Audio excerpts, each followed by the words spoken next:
नमस्कार दोस्तों, स्वागत है आपका कनेक्टिफाई न्यूज में। भारत में धर्म की आस्था बड़ी अहम मानी जाती है। इस धर्म को कई समाजों में भारत के संविधान से भी ऊपर माना गया है। हर धर्म को मानने वाले उसके कुछ रीति रिवाजों, कस्मों आदि से जुड़े होते हैं।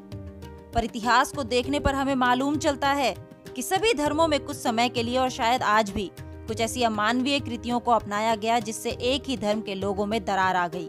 आज हर कोई अपने धर्म को परफेक्ट बोलता है, पर सवाल यह है कि सभी का धर्म परफेक्ट है तो फिर धर्म के नाम पर लड़ाई क्यों शुरू हो जाती है?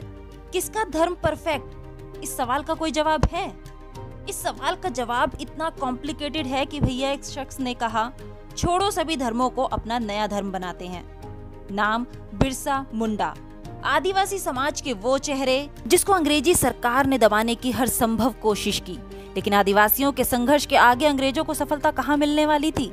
उस इंसान के एहसान और लोगों की भलाई के लिए किए गए काम लोग आज भी नहीं भुला पाएंगे। जी दोस्तों, हम बात कर रहे हैं धरती पिता बिरसा मुंडा के बारे में। वीडियो में उनकी लड़ाई, संघर्ष, नीतियों और धर्म परिवर्तन के विद्रोह की खबर का सिलसिला शुरू हो उससे पहले आप कनेक्टिफाई न्यूज चैनल को सब्सक्राइब करें, साथ ही बेल आइकन प्रेस करना ना भूलें, तभी तो मिलेगी आपको हर खबर सबसे पहले। दोस्तों, बिरसा मुंडा आदिवासी समाज के ऐसे हीरो रहे जिनको जनजातीय लोग आज भी गर्व से याद करते हैं। आदिवासियों के हितों के लिए संघर्ष करने वाले बिरसा मुंडा ने तब के ब्रिटिश शासन से भी पंगा लिया था और उनके योगदान के कारण ही उनकी तस्वीर भारतीय संसद के संग्रहालय में लगी हुई है। वैसे तो उनके जन्म के साल और तारीख को लेकर कई तरह की जानकारी उपलब्ध है, लेकिन कई जगहों पर उनकी जन्म तिथि 15 नवंबर 1875 का जिक्र है। इनका जन्म झारखंड के खूंटी जिले में हुआ था और इन्हें भारत का आदिवासी स्वतंत्रता सेनानी कहा जाता है। अपने 25 साल के जीवन में इन्होंने इतने मुकाम हासिल किए कि इनका नाम इतिहास में स्वर्ण अक्षरों में अंकित हो गया।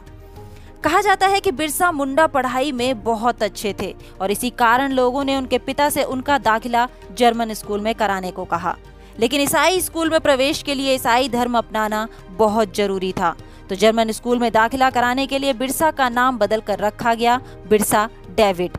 और कुछ समय पढ़ाई के बाद उन्होंने जर्मन मिशन स्कूल छोड़ दिया, क्योंकि बिरसा के मन में तो बचपन से ही साहूकारों के साथ साथ ब्रिटिश सरकार के अत्याचारों के खिलाफ विद्रोह की भावना थी।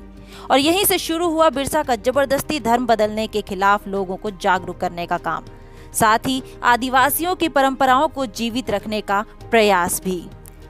दोस्तों, क्या आप जानते हैं बिरसा मुंडा को धरती पिता का नाम भी दिया गया है? आइए इसका कारण बताते हैं आपको। छोटा नागपुर में 1894 में बारिश ना होने की वजह से बीमारी फैली हुई थी। ऐसे में बिरसा ने लोगों को अंधविश्वास से बाहर निकालकर बीमारियों का इलाज कराने के प्रति जागरूक किया और साथ ही सबकी खूब सेवा भी की, और तभी से उनका नाम पड़ा धरती पिता।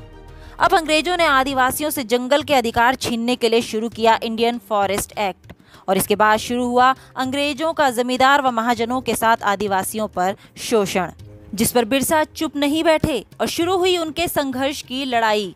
दोस्तों, इस लड़ाई के साथ साथ उन्होंने जंगल जमीन की भी लड़ाई शुरू की, और यह कोई बगावत नहीं थी। हाँ, आदिवासी स्वाभिमान, स्वतंत्रता और संस्कृति को बचाने की लड़ाई जरूर थी।